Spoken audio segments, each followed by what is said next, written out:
피해자의 후회가 아니라면 5.18을 다르게 볼 수가 없습니다.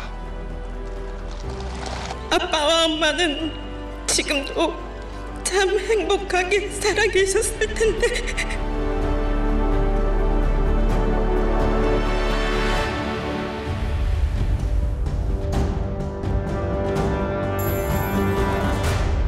저는 그 5.18 전날인 5월 17일 비상계엄이 확대되고 국보위가 설치되면서 그날 바로 계엄 포고령 위반으로 구속이 되었습니다.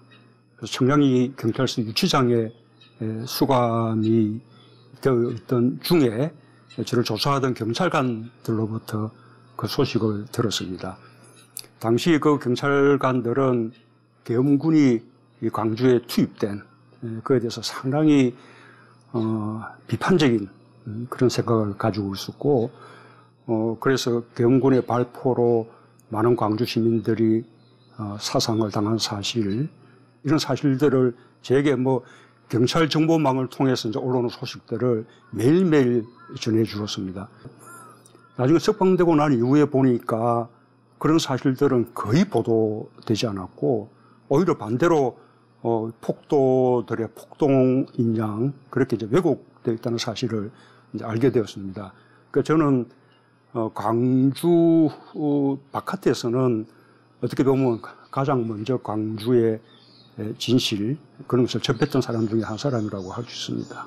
80년 5월 초부터 매일같이 서울역에 서울 지역 대학생들이 모여서 민주화를 요구하는 그런 이제 집회 시위를 열었는데, 그게 날이 갈수록 숫자가 불어서 5월 15일에는 무려 20만 명이 서울역에 운집을 했습니다.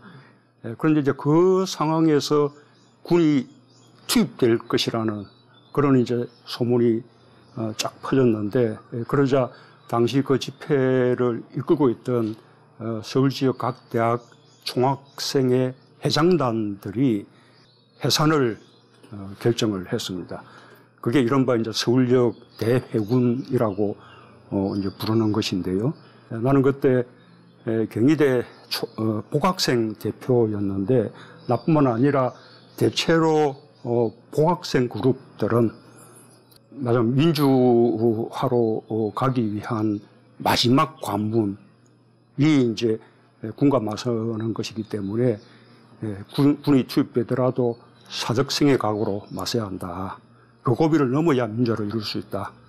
그리고 국제사회가 주시를 하고 있는 상황이기 때문에 서울 지역에서 대학생들을 상대로 아주 가혹한 그런 진압을 하기는 쉽지 않을 것이다. 이런 이제 생각들을 가지고 있었습니다. 결국은 군이 투입되는 그런 이제 빌미를 이제 만들어주고는 결국 결정적인 시기에는 퇴각을 하는 그런 결정을 내린 것 때문에 광주 시민들이 정말 외롭게 계엄군하고 맞서게 된 것이거든요. 이 광주에 대한 어떤 부채의식, 그것을 늘 가지고 있었고, 그 부채의식이 그 이후 그 민주화운동을 더욱더 확산시키고 촉진시키는 그런 계기가 되었다고 생각합니다. 그런 점에서 당시 광주 5월 영령제를 비롯한 광주 시민들은 우리 1980년대 이후 대한민국 민주화운동의 상징과 같은 그런 존재가 되었죠. 김소영 그분은 저는 그때 처음 보는 분이고, 사연도 이제 처음 들었는데, 그분이 5.18 당일날 태어났다는 겁니다. 예. 그 아버지가 전남 완도에서 일하시던 분인데, 딸이 태어났다는 소식을 듣고 광주로 왔다가 계엄군의 총탄에 맞아서 사망하게 된 거였거든요.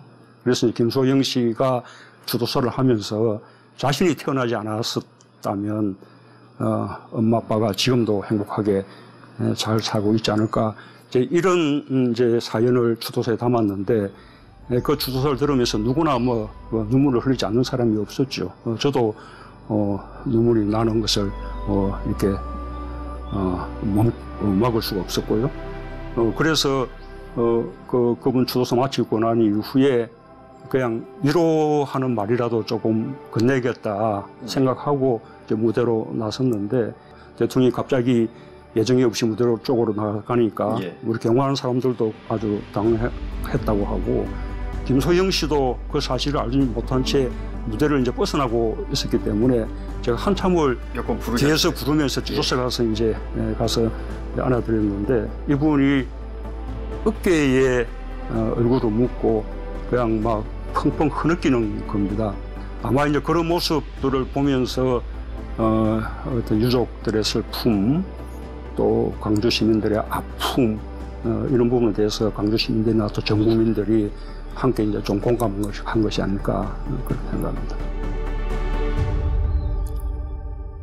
저는 뭐 5.18 하면 뭐 조금 이야기가 약간 멀어질지 모르겠습니다만 노무현 전 대통령 그러니까 그 당시에 노무현 변호사가 제일 먼저 생각이 납니다. 이 80년대 이후에 부산 지역의 이 민주화운동은 이렇게 광주를 알리는 것이었습니다. 처음에는 유물들을 통해서 광주의 진술을 알리기도 하고 또 해마다 5.18일이 되면 뭐 버스를 2대, 3대 전선에서 이 민주화 운동하는 분들이 함께 합동으로 5.18 묘역을 참배하기도 하고 6월 항쟁이 일어났던 87년 5월에는 당시 노무현 변호사와 제가 주동이 돼서 부산 가톨릭 센터에서 5.18 광주 비디오 마지막 관람회를 가졌습니다. 영화 상영하듯이 하루 종일 그 모니터로 광주 비디오를 이제 보여주는 겁니다. 부산 시민들이 줄을 서서 기다려서 광주 비디오를 보고 그때 비로소 광주의 진실을 알게 된 그런 분들도 많았습니다. 정확한 날짜는 기억나지 않지만 한 3, 4일 정도는 한 것 같습니다. 그런 것이 부산 지역 6월 항쟁의 큰 동력이 되었다고 생각하고 또 부산의 가톨릭 센터가 6월 항쟁 때 서울의 명동성당처럼 자연스럽게 부산 지역 6월 항쟁을 이끄는 그런 중심지 역할을 했습니다. 그런 일들을 이제 함께 했던 그 노무현 변호사, 광주 항쟁의 주역은 아니지만 그러나 광주를 확장한 그런 이제 분으로서 기억을 하고 싶습니다.